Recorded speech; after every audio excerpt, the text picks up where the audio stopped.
May 29th, sources told CNN federal investigators were getting close to filing charges against Combs, and that plaintiffs who had filed individual civil lawsuits against him had been interviewed as part of the case. September 16th, Combs was arrested in Manhattan after being indicted by a grand jury. September 17th, a federal court in Manhattan unsealed charges against Combs for racketeering, sex trafficking and transportation to engage in prostitution, alleging he abused, threatened, and coerced women and others around him to fulfill sexual desires, protect his reputation, and conceal his conduct. November 2023, a $30 million lawsuit filed by Ventura kicked off a series of criminal complaints against Combs that have included rape, sexual assault, sex trafficking, and other claims. See all of the allegations here. March 25, federal agents raided Combs' homes in Florida and California in relation to a federal sex trafficking investigation. September 18th, Combs' lawyers cited horrific conditions at the Metropolitan Detention Center in Brooklyn, New York in a request for bail which included a $50 million bond offer, GPS monitoring and strict limitations on visitors that was denied by U.S. District Judge Andrew Carter, who said the conditions weren't enough to ensure the safety of the community. September 24th, Combs is sharing a unit with disgraced Bankman-Fried at the Metropolitan Detention Center, according to the New York Times, as the former crypto mogul serves out a 25-year sentence in prison for counts of conspiracy, fraud, and money laundering linked to a scheme that lost former FTX customers, lenders, and investors several billion dollars.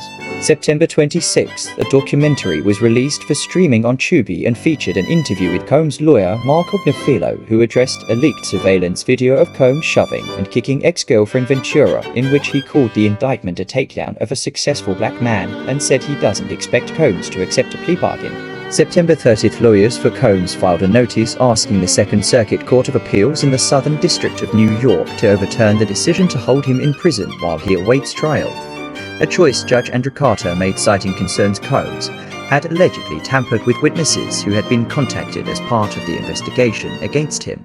Their request was not granted.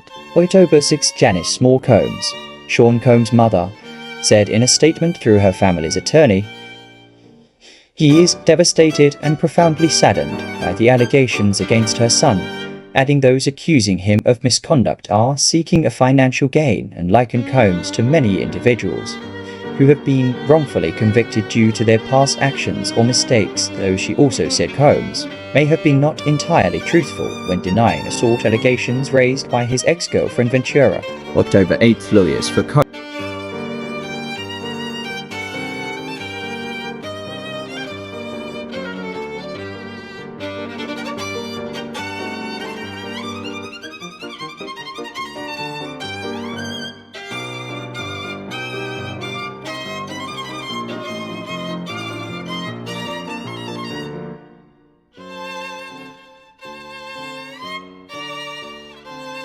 filed paperwork asking he be allowed to await trial outside of the Metropolitan Detention Center where he resides, claiming the initial decision to deny him bail was unfairly distorted by the attention on the case. The initial judge, who has since been replaced, ruled Combs should stay in jail, so he can't use his money and influence to interfere in the government's case against him.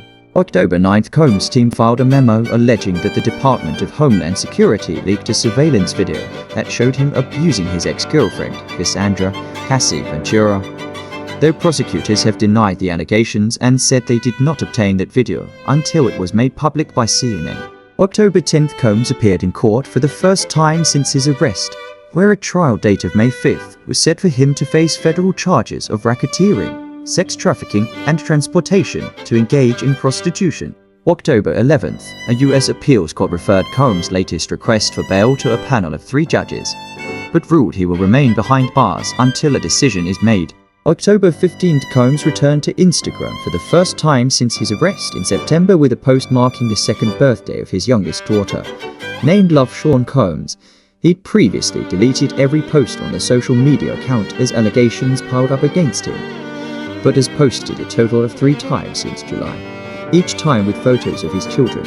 October 22nd, 2 of Combs' 7 children, Quincy Brown, Combs' adopted 33-year-old son, and Chance Combs, His 18-year-old daughter with Sarah Chapman made a joint post on Instagram calling the last month devastating for their family and defending their father from what they called accusations, conspiracy theories and false narratives. October 25. In a letter submitted to the court Friday, Combs' attorneys requested a gag order be implemented for all federal officials involved in his case, specifically citing a New York Post article that quotes a federal law enforcement source who is involved in the investigation as proof the Department of Homeland Security is purposefully interfering with Combs' right to a fair trial in October. Combs' legal team claimed DHS leaked an incriminating video of Combs to CNN, which the agency denied. A judge later called the quotes in the article plainly improper but rejected the October 28. Federal investigators for several different agencies confirmed the operation but did not provide specific details about what was done inside the Metropolitan Detention Center in Brooklyn, which has been the target of rampant criticism from the Combs team and the location of several crimes in recent months, including a murder-for-hire plot and the stabbing deaths of 2 inmates.